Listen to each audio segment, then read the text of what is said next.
অনেক দিন হলো লুফিকে নিয়ে কোথাও যাওয়া হয় না, তাই ভাবলাম যেহেতু বৃষ্টিও হবে, ঠান্ডা ওয়েদার ছিল, তাই আমরা বের হয়ে গেলাম 300 ফিটের উদ্দেশ্যে। লুফির সাথে দেখা হয়ে গেল আরেকটি বিড়ালের, যেখানে আমরা রেস্টুরেন্টে বসেছি সেখানেই।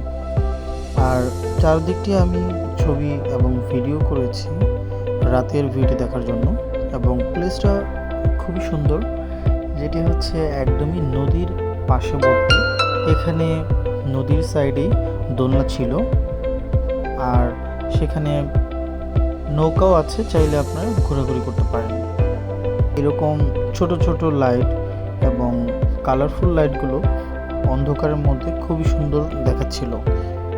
লোকেশনটা হচ্ছে নীলা মার্কেটের ঠিক অপোজিটে, যেটি হচ্ছে পূর্বাচল ক্লাব, যে পাশে ঠিক তার পাশের গলিতেই। এখানে গ্রামীণ যে ভিউটা রয়েছে খুব সুন্দরভাবে দেখা যাচ্ছে। আর এটা হচ্ছে সেই রেস্টুরেন্টটা।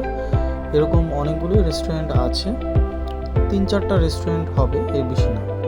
রেস্টুরেন্টের খাবারগুলো ভালো ছিল, এবং ওদের খাবারের সাথে আমরা কিছু আমাদের নিজস্ব রেসিপি আমরা আবার অ্যাড করে ম্যারিনেট করে তারপর আমরা খাবারটা সার্ভ করতে বললাম।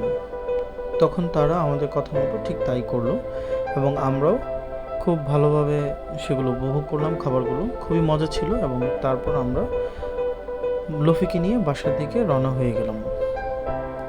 আজ এই পর্যন্তই। সবাই লাইক, কমেন্টস এবং শেয়ার করবেন, কাইন্ডলি পাশে থাকবেন।